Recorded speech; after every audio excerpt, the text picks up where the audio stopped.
What's up, everybody? I'm Justin Maytat here with my sister, Melissa Matat, Hey, everybody. and we are Room 51, where we talk all things board gaming. Today, we're coming at you with another one of our top 51 games of all time. Today, we're doing 20 through 11. Very pumped. I know Melissa's pumped. My list is going to be better. It's all good, though, so stick around for her segment if you want. Just hit the skip through. Whatever you need to get through this, just listen to mine now. All right. What? What kind of introduction? All right, just go. All What's your right. number 20? All right, so number 20. This is definitely one of my favorite abstract strategy games. It's this cutesy little game that takes place in Greece where you have your two little workers, you move it and you build and you want to get to the third level. It is Santorini. I absolutely love this game. I think you can play with or without the god powers. Both ways are fun. I prefer with the god powers, adds a little something to it. But overall, I just think it's a lot of fun, and I've played it only at 2 and 3, never played at 4. Curious to see it there. But regardless, I haven't had a bad experience with this game. Like, always has gone over well, I think, for me. So yeah, I love it. I didn't realize this would be your number 20. Like it hit your top 20. That's crazy. I absolutely love this game, man. This Yeah. this did not hit my list, but I have to say it is definitely my favorite abstract strategy game. Um, the God powers make it for me. Done. Yeah, the god powers. Oh my, I love the god powers. So yeah. Right, my number 20 is a bag building game. Push your luck, ingredients, recipes, potions, and more. Quacks of Quedlingburg. I love this game. I played it in a what are they called?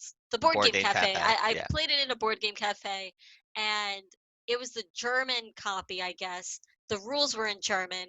And did that stop me? No. I played it. I figured it out how it works and everything.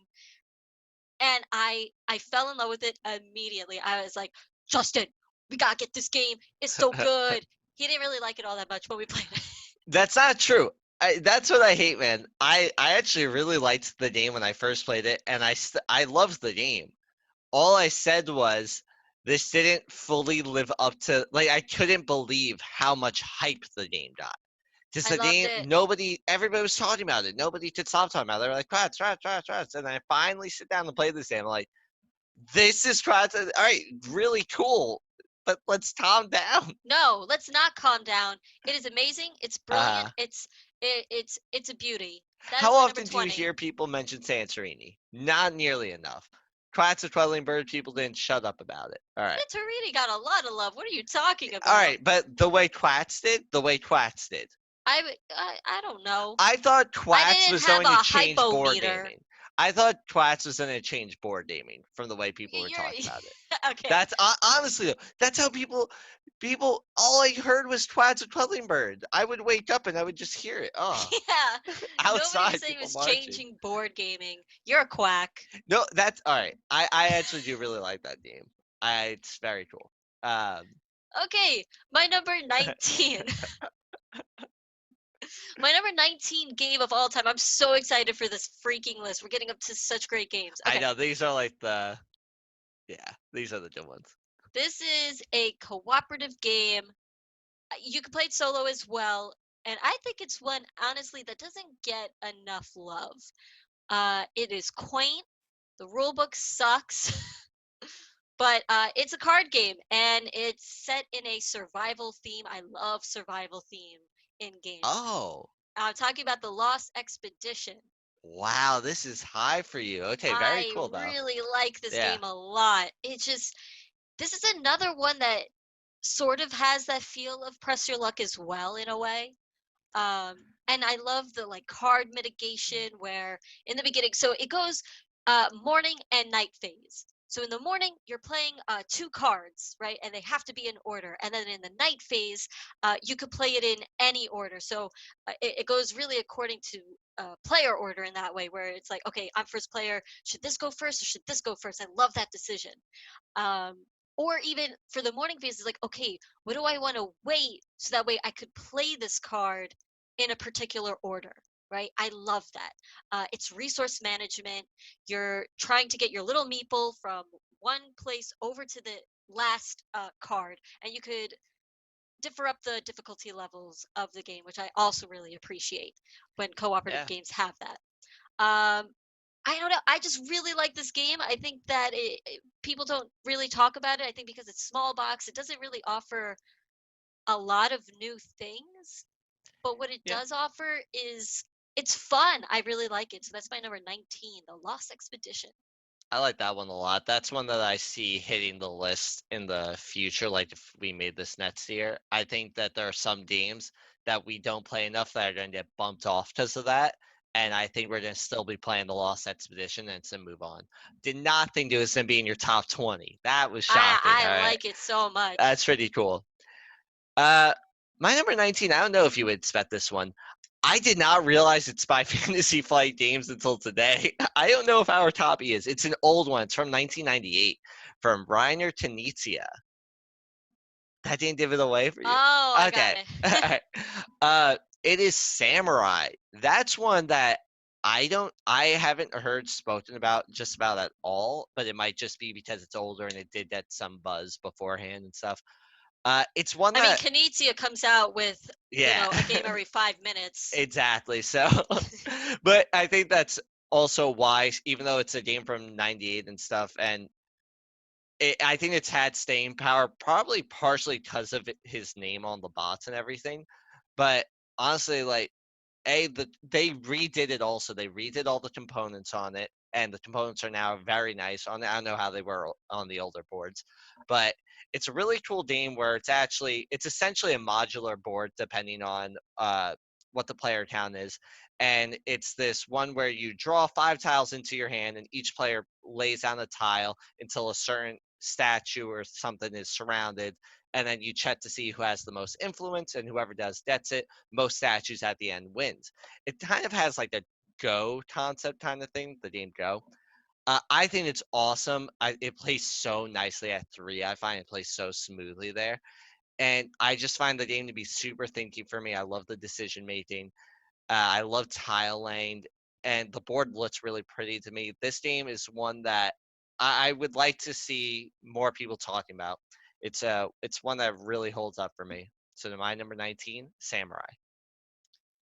Well, I definitely like the components of that game. You got It's to a play it again. respectable game. It's not up my alley.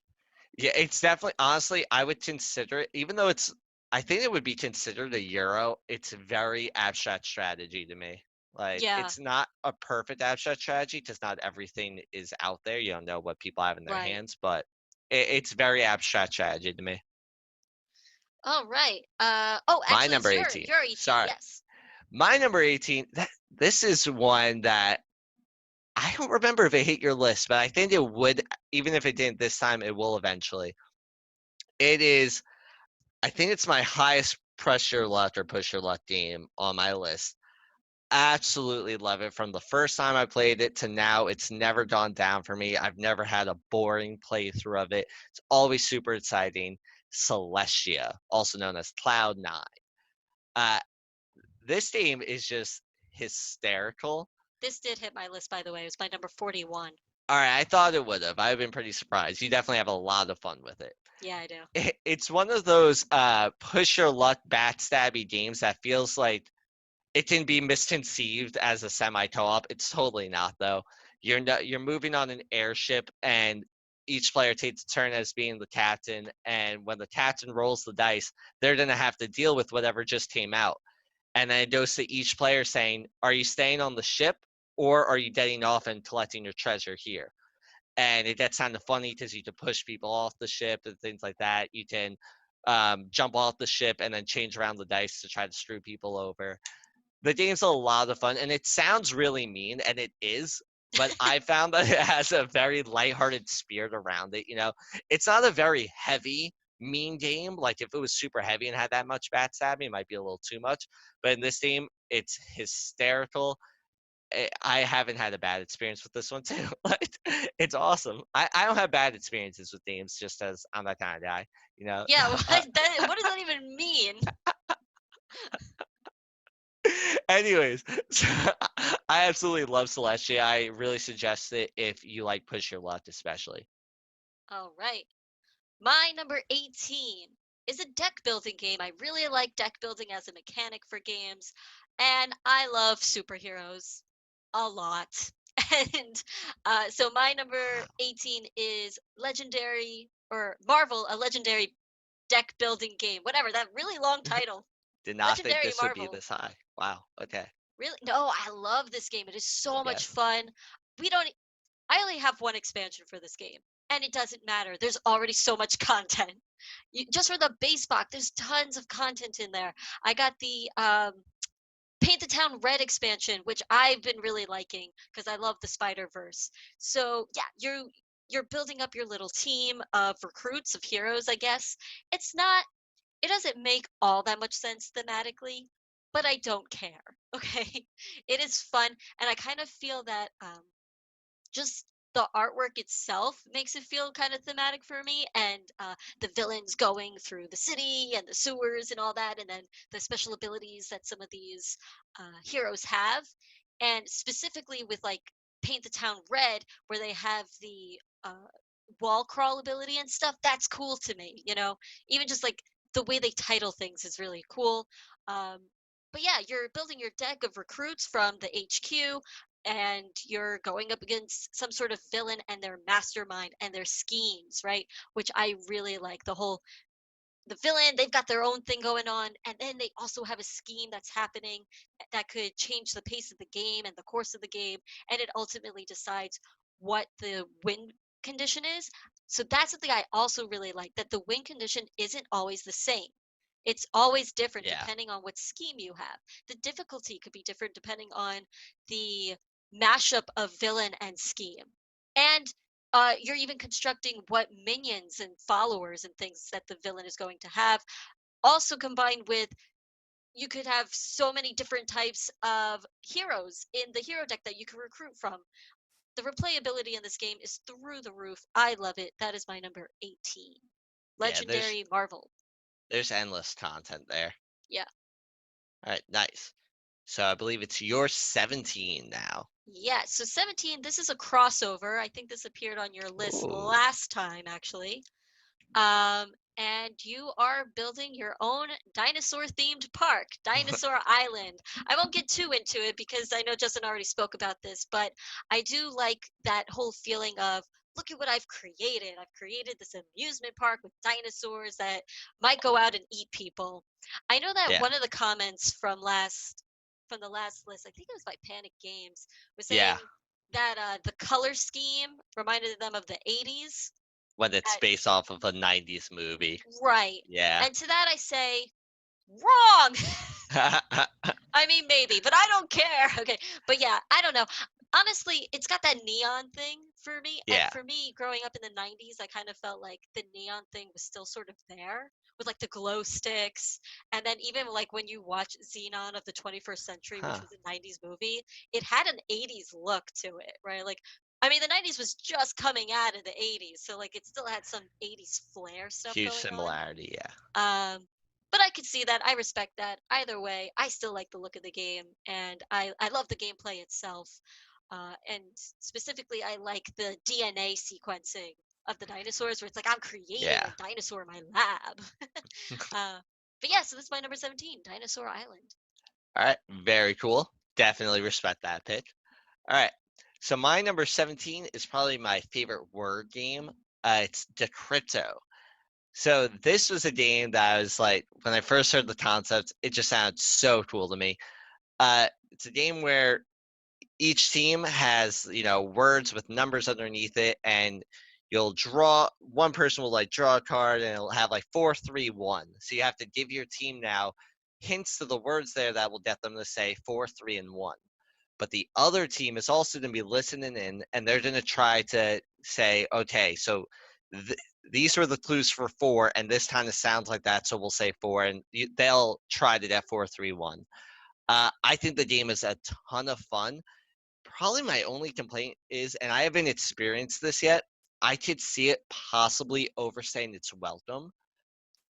The only thing is, because sometimes it does take a little longer than a game like this probably should. But towards the end of the game, when you start having so many hints towards what each of those numbers are, it keeps getting more and more exciting. And it also becomes thinkier and thinkier for the clue giver because they're like, okay, so they have all of these hints. I have to say something that's not clearly in relation to it now. And it can get really thinky and tricky, and it becomes a lot of fun.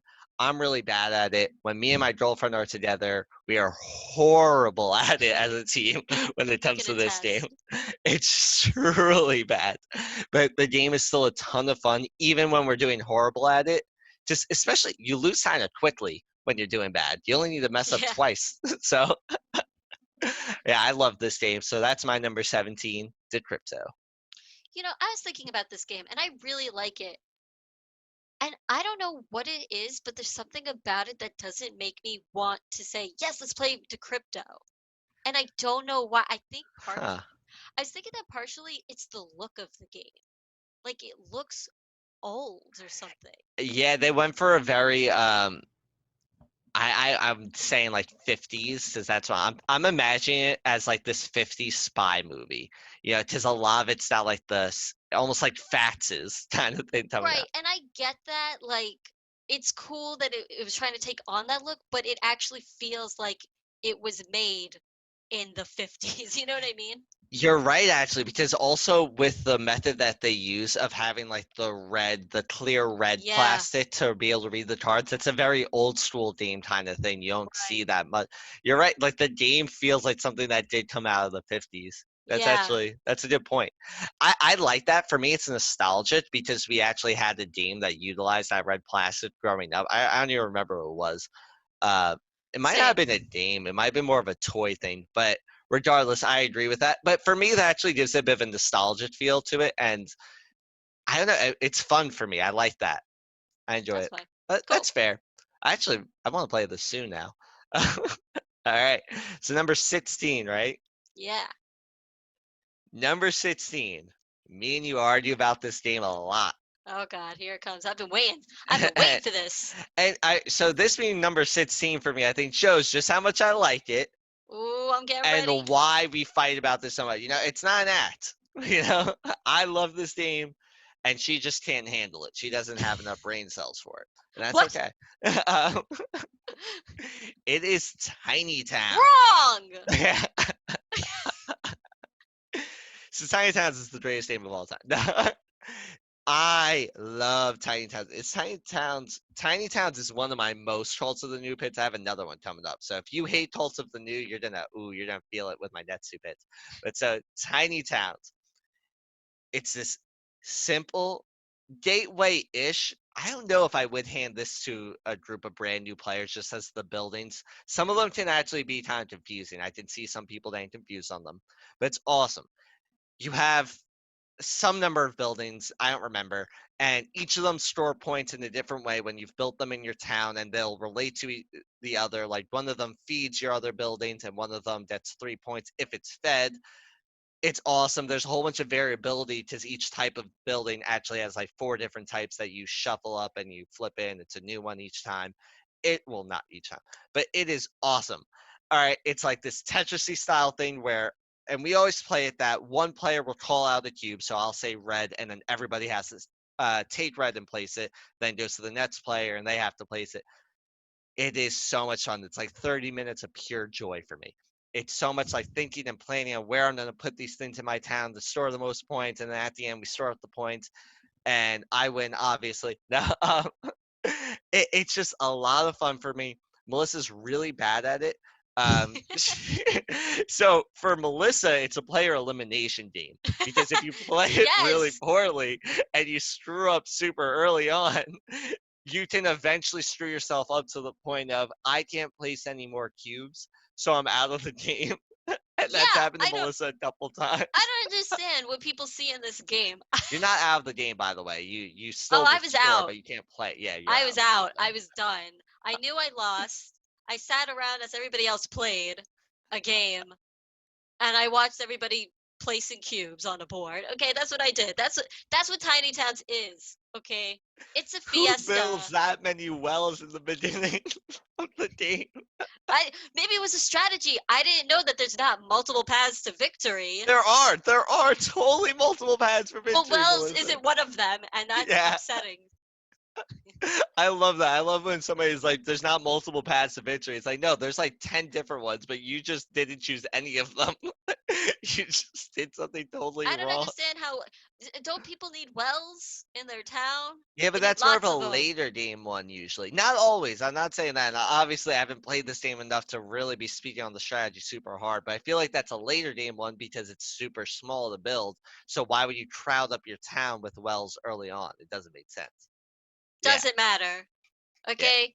I'm thinking tiny towns. I'm going to build a town of yeah. my Which you do. dreams. Which you do. Instead, I place cubes on a board and then I sit around and watch as other people Yeah. play as I have actually been eliminated from the game somehow. Glorified take that game. M- Terrible. Trash. On So to my my number number 16. 16. Yeah, my number 16. Huge replayability. Really fun, really good for new players also. If you're into like the Tetrisy cube placers and stuff, Tiny Towns is for you. It is amazing. All right, now Melissa's trash All right, now 16 I'm going to pick. actually talk about a fun game. So, number Yeah, 16 is a cooperative game. I think you've probably come to realize by this point that I really like co-ops.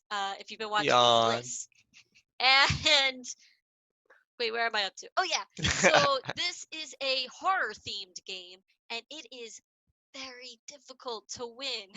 All right, I like this one. Stay. And it is Ghost Stories. This game on training mode is difficult. Some people hate that. Our particular group loves that, right? We love it when a cooperative Absolutely, game absolutely kicks our butt. Okay, every time. we're like, yes. Now let me try again, you know. Yeah, And it's one of those games that it doesn't take too long. It's probably around 45 minutes. Um, and pretty much every time I play it, I'm like, again, you know, like let's try again. We could do this. I felt like we were almost there, you know. But pretty much you're going around. You're one of the colors. Um, of characters, and you get to have some sort of little special ability, not mind-blowing special ability or anything. It's really it's another kind of like push your luck sort of game in a way. um I don't know about that. Is it? Kind of, because you have these dice, right? And in order to there's basically just swarms and swarms of ghosts coming out, and you're Yeah. trying to push them off and uh kill them off pretty much. And you're also gaining some help from the villagers that are around, which is Yeah. very cool. So you have those special abilities to use at your disposal as well. But if they become haunted, you lose that special ability. And then if three Yeah. become haunted, then you've lost the game, or other things. There's tons of ways to lose this game, which is great. But yes, I would say it's sort of push your luck in a way, because you do go up against a monster, and yes, there's mitigation, which is a good thing. Right. I want that, because you could use little tokens that you picked up along the way and all this stuff. But at the end of the day, you're rolling some dice to go up against these monsters or these ghosts, and sometimes you are pushing your luck, because sometimes like you can't have all the resources that you possibly need in order to do it. I So know. Yeah. sometimes you kind of like you go up against a ghost hoping for the best, because it's like, I gotta get rid of this ghost. I don't have the resources. Do I go for this, or do I go for the safe pick? And sometimes you press your luck and you go for something a little riskier but with higher reward. Right. I guess I was thinking of that as just like risk management, but maybe Yeah, that is just well, an that's what, yeah, overlay that's with why I said push your it's luck. kind of sort of press your luck. But Right. that is my number 16, Ghost Stories. I really like that game. Yeah. No, that's a really good one. And like you said, if you like difficult co-ops, that's the one. And we love it. I hate Stop Thief is a good example of one that had all the makings of a game that could have hit one of our lists, I think. But we kept winning. And Yeah, like it's too easy. that's Although not enough. we got the expansion with the Yeah. Brothers Murph in Yeah, it. haven't played it yet. We haven't Super played it yet. pumped. I really Yes. hope it makes it harder. Yeah. By the way, that was another repost game of mine that I had on the list. Okay. I Do didn't you have realize like how a much lot? I like repost games, I guess. All right, cool. So now we are at number 15. Yeah, I think it's my go. Yep, yep, yep. This is actually another cooperative game. This one is also a really difficult game, although we found that it actually becomes easier, we think, at 3 players. I know it's Because we fun. started winning all of a sudden at 3 players, and we're like, wow, I guess maybe we just got better at this. And then we played it at 5, and we're like, nope, we're still bad. Yeah, And it is the Grizzled. I love the theming behind this one. World War I. It's got that sense of camaraderie in it. I love that the soldiers that are in this game were actual real life soldiers that fought in this war. That is yeah, cool. very cool. Absolutely. Yeah, and this one is sort of risk management in a way, right? Where you have your hand of cards and you're playing them out, and they're all bad. There's only one good card in the whole deck, and it's called Merry Christmas. And the rest of it is all just threats. And if you ever have 3 of the same threat out on the board, you've lost the mission, and now your morale goes down. But what you're trying to do is go through all the trials, all through all the deck until you see this Dove card for victory. And it's tough. It's hard. You can't talk about what you have in your hand. You could have traumas and phobias that are also impacting the gameplay and making it even more difficult. They're called hard knocks too. That they change the game in certain ways that make it extremely difficult to Yeah, overcome. like And I the think that's a good traumas. yeah, and I think that's a Yeah, good thing. I think that it should be hard to overcome, and it's showing like yeah, this was not a fun time, right? Like yeah, it was hard. You're trying to survive. That's what you're trying to do in the game. And uh you do it through friendship in a way, right? And like keeping up morale. So that's mine. It's a little game. Just pretty much deck of cards, really, and that is my number 15, the Grizzled. yeah. I think that one does a really good job on capturing grimness in its artwork and everything. Like it Yeah, really yeah, nails that, and I think that was a really good tone for that game. I like that. yeah. It almost has like a Charlie Brown kind of Yet artwork. like a sad Charlie Brown. Yeah, in a way. All right. All right, cool. So my number 15 is the super cult of the new one pick on my. I think it's the newest game on my list. It came out in August of 2019. I was so pumped when this game was announced. It is about one of the largest presidential scandals. Oh, okay. There you Yeah, go. wow. Wow, Yeah. this is high. This one's high. So this one is very high. It's Watergate by AEG. Oh, sorry, not AEG. I was reading Tiny Downs by Frosted Games. Uh, I want to check that. I want to make sure that our copy is from Frosted Games. I'm not sure. Um, I'm assuming it is though. So Watergate is this two-player asymmetric game where one player is playing as the Nixon administration and the other player is playing as the Washington Post editors trying to the Washington Post editors are trying to tie the whole Watergate scandal back to Nixon while Nixon is essentially trying to gain enough momentum where it it goes past it kind of thing. The game is fantastic. It tried. A lot of people call it Twilight Shuttle in 30 minutes. You know, Twilight Shuttle's in a little box, and it totally has that Twilight Shuttle feel to it. There's just clear inspiration from Twilight Shuttle, and I love Twilight Shuttle. That's why I love this game so much. I think I wouldn't call it Twilight Struggle in 30 minutes, though. It doesn't exactly emulate everything, but it does a really good job on having that tug of war battle going on with the different chips that you want to get and the asymmetric powers, though, between the two players. It's very different from Twilight Struggle, but it plays so well. It's just so much fun. And it's this, how do I, what was the word? I'm missing it now. Anyways, I'm blanking. There's like this word that I had that was like it's the perfect way to describe it. But I want to say that it's essentially an abstract strategy game. So if you don't care about the theme of Watergate, I think you can ignore it, which is kind of shocking to me, and I'm okay with it. Usually, I want the theme to really be blowing out there, but I love abstract strategy, so I think that's why I still enjoy it. And yeah, so that's my number 15. It's a game that I really love. Two-player game, Watergate. Yeah, I love the asymmetric nature of that game where we're both trying to accomplish different things. Yeah, exactly. All right. That actually hit my short list at number 57. Okay, I'm not shocked that it didn't hit your list. Then you gotta play it more. I did Oh, see I it definitely eventually do. in your list. I liked Yeah. that one a lot. All right, number 14, Right, and it's mine, right? I think. All right. So this one is a crossover that you just spoke about. The Grizzled. Wow, wow. Yeah, That's a close one. I didn't that's very realize close. this would be in your top like 20. Oh, I love this game. I feel like some games you think I don't love nearly as much as I do. No, That's the I thing. She knew gives me a I bad rap. yeah, okay. No, I knew you loved the game. I just didn't know top 20 love. Yeah, no, this is definitely a top 20 love for me. It's one of my favorite co-ops. I've realized that I think I like shorter co-ops that are really hard, and the Grizzle nails that. Yeah, that's true. Uh, Okay. That makes sense the, actually. I also love card games. So right there, boom. Yeah, I'm not going to talk about it too much.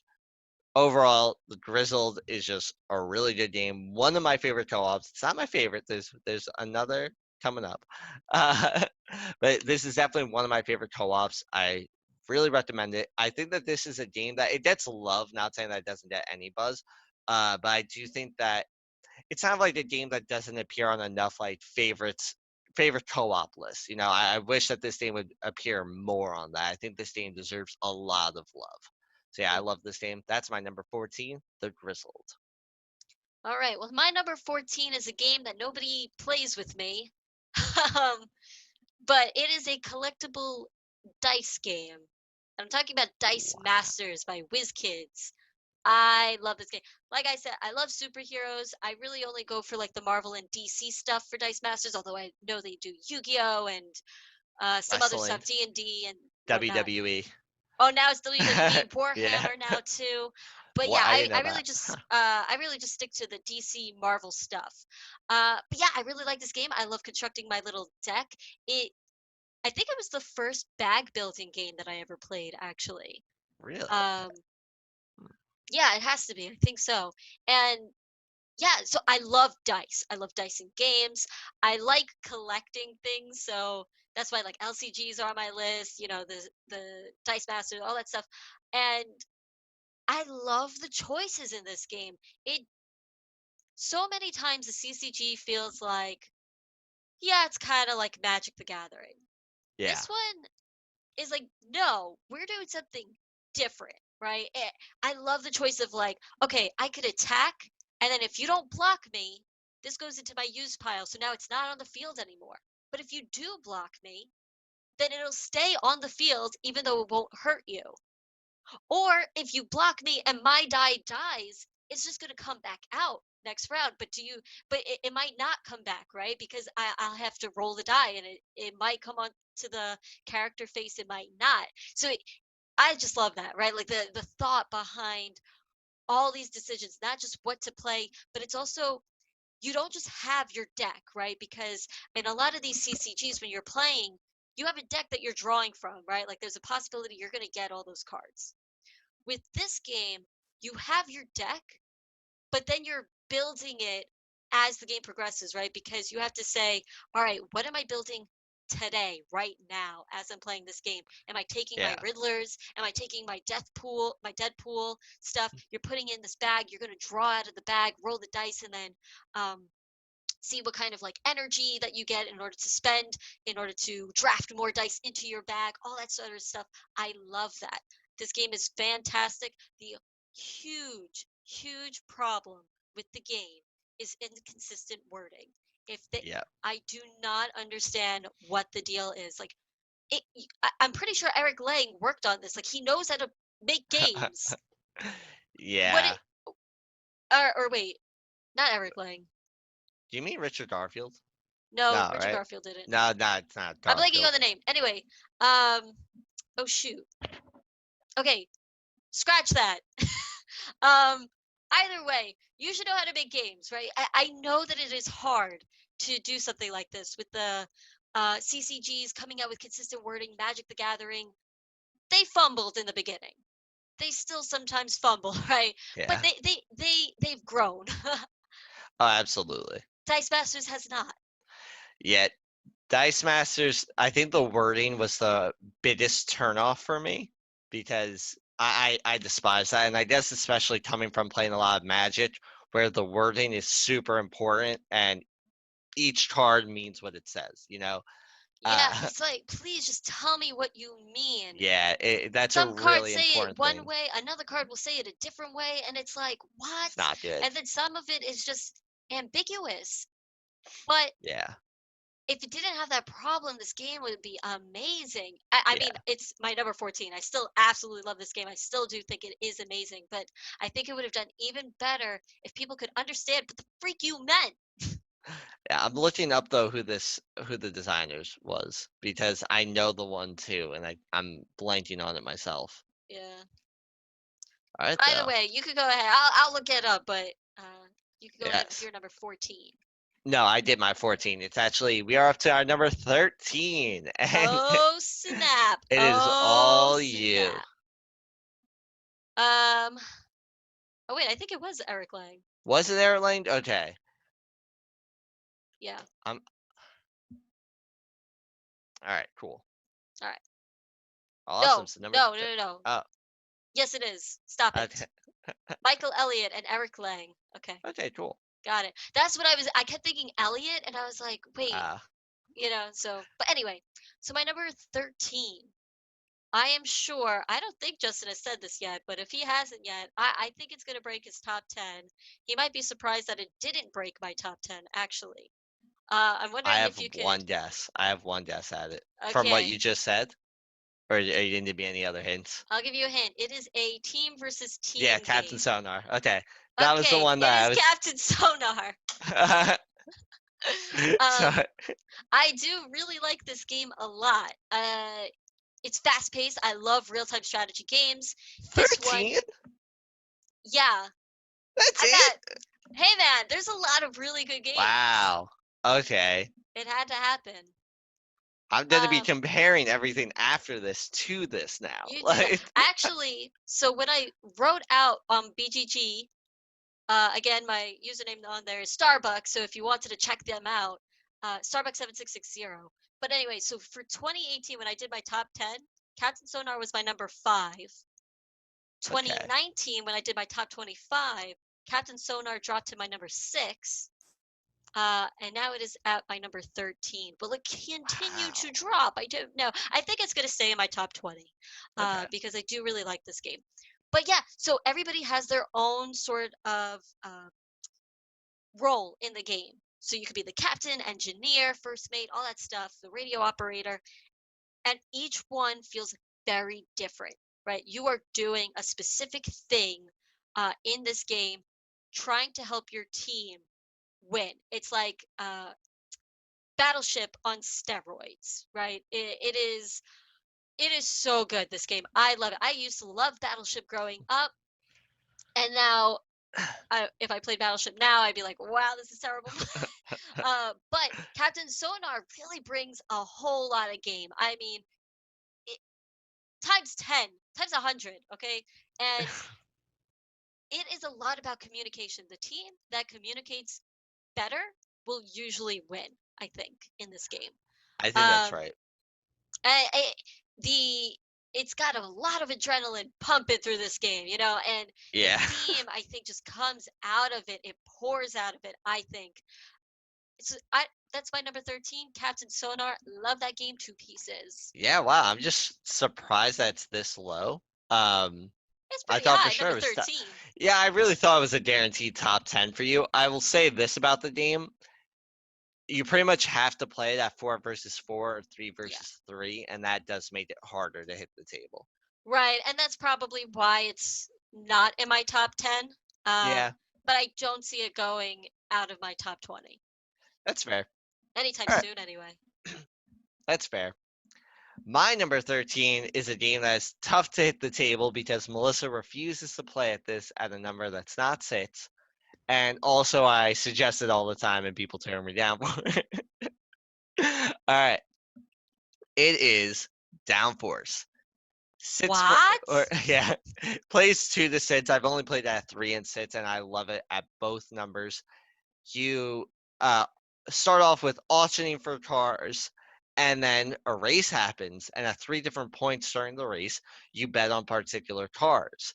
So at the end of the race, you'll bet money depending on where your car finished and how good your bids were, or sorry, your bets were, and then you subtract your bid, and then you get your net total. Person who made the most money wins. I love that. The racing in it is fun because there's blocking in the tight corners and whatnot. And then the betting system, though, is perfect. It makes it that your car doesn't have to come in first for you to win the game, you know? Or your car could come in first and you bet on it all 3 times, you probably won the game then. But you might not have because you might have bid too high for it. So I think the game is fantastic. This one definitely gets a lot of love in the community right now. It's a very highly recommended racing game, I think, because it's beginner friendly. Like the rules aren't too complex or anything, and it's a racing game where you don't have to win the race to win the game. People love that. It has never happened with me playing it. I've never been in a game where I've that never seen happened. that happen, to be So, honest. but people don't stop saying that happened, so I believe them. It's never happened in a game I've been in. So, but yeah, that's my number 13. Really love this game. Have all the expansions and really like the expansions, by the way. Expansions have not disappointed me yet. So that's my number 13, Downforce. I like that game. Good pick. Thank you. Thank you. All right, number 12. Number 12 is it my favorite? It's technically not my favorite. So it's one of my favorite war games, and it's a great introduction into wargaming. Uh, it is 1775 Rebellion. Plays through the American Revolution, 2 to 4 players, which is awesome that it doesn't have to just be 2 players.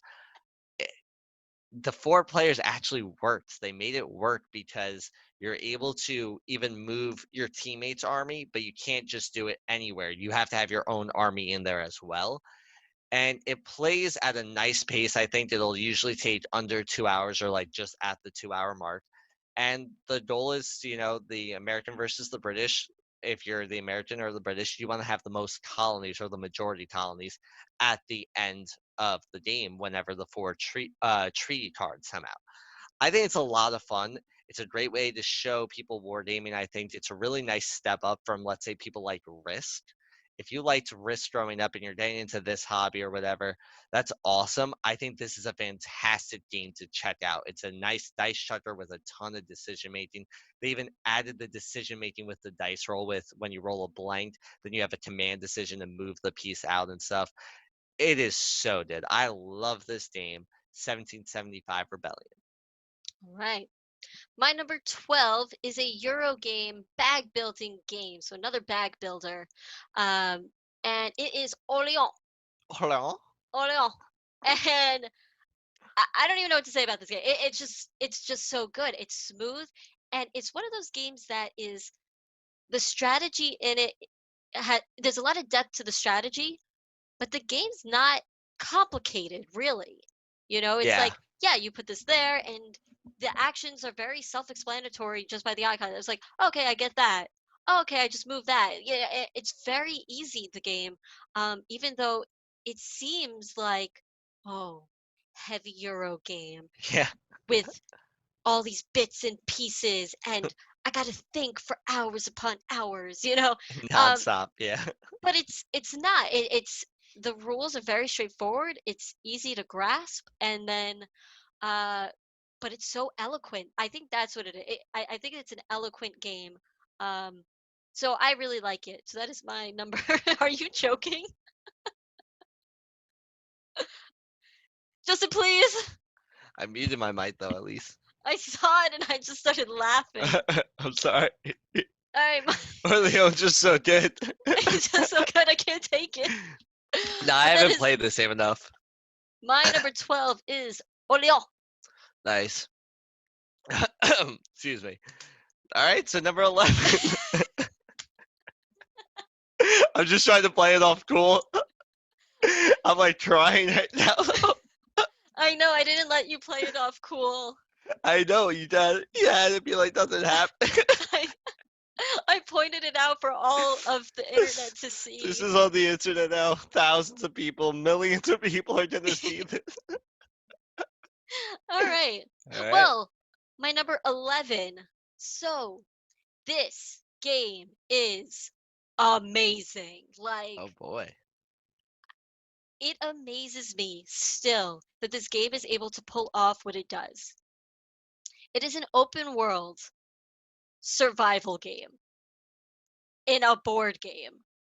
Now, we play video games a lot, and these are things that we like in video games. I did not think that this could happen in a board game, though I thought it would be really cool.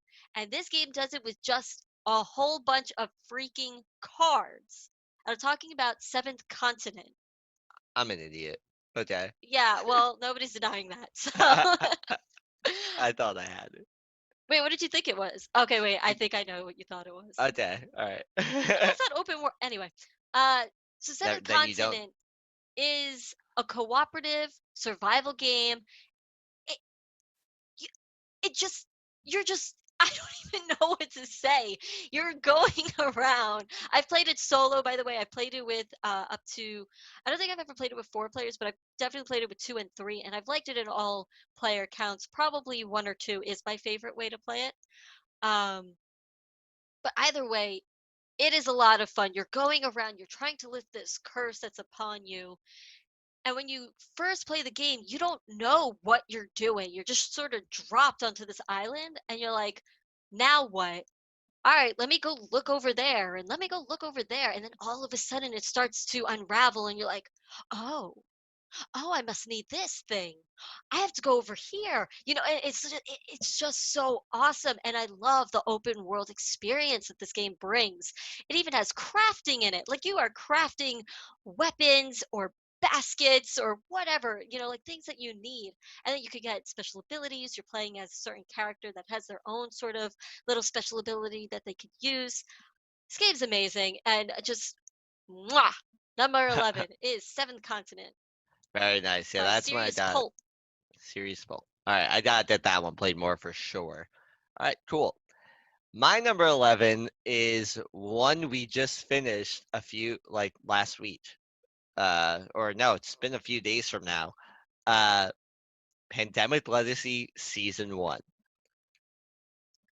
After having finished it, I feel like I should bump it up a little bit, but regardless, if you like Pandemic, get this game, play it with your group, and you're gonna have a great time. The Yeah. story is awesome. I'm not gonna spoil anything, but the things that happen, the things that come out, the way it plays is super smooth. That's number one. There's a lot that goes on throughout the 12 months of Pandemic Legacy Season 1. A lot happens, but it stays really smooth and it works really nicely. And the gameplay is just awesome. Like, I can't recommend it enough. The only thing that sucks is and I mean, don't get me wrong, we've been playing this for a long time now Yeah. that we just finished it. But because we finished it, it's probably going to fall off of my list eventually because I'm not going to replay it. But I highly recommend it. And if you have it and you're like halfway through and you haven't played in a while, go play it. It's awesome. Don't stop now. It's so good. Yeah, I really loved it. I love Pandemic, and this game I think has actually made me love Pandemic so much more. I'm just like, Mm. yeah, thank you, Pandemic, for everything. Like, it was a huge part in getting me into the hobby, and it's a fantastic game. Probably it's one of my favorite co-ops. It's awesome, easily. Yeah, no, I think that this Pandemic Legacy is an experience. I said that Exactly. and yeah, that's what that game is. It is really amazing. Absolutely. All right. Well, that's been another 10 or top 10 list of this top 51 list. Okay. And I don't know what I'm saying. You got this. Too great. I'm just going to redo that.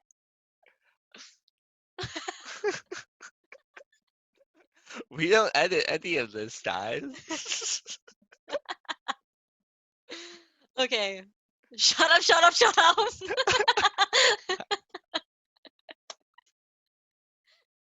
Going delirious. Okay. I gotta pee. Great. Shh, I'm about to do it. All right, well, that has been another top 10 list, I guess, of this top 51 games of all time. Super excited. I feel like our hype level keeps going up and up Yeah. with each 10, I guess. So stay tuned for our top 10 through 1. I am so hyped to talk about these games. I'm like jittery just talking about all this stuff. But anyway, this has been another list of ours. Thank you so much for listening. You can follow us on Twitter and Instagram at Melissa McCack. You could also find our Facebook page called Room 51. You can follow us there. You've been listening to / watching Room 51.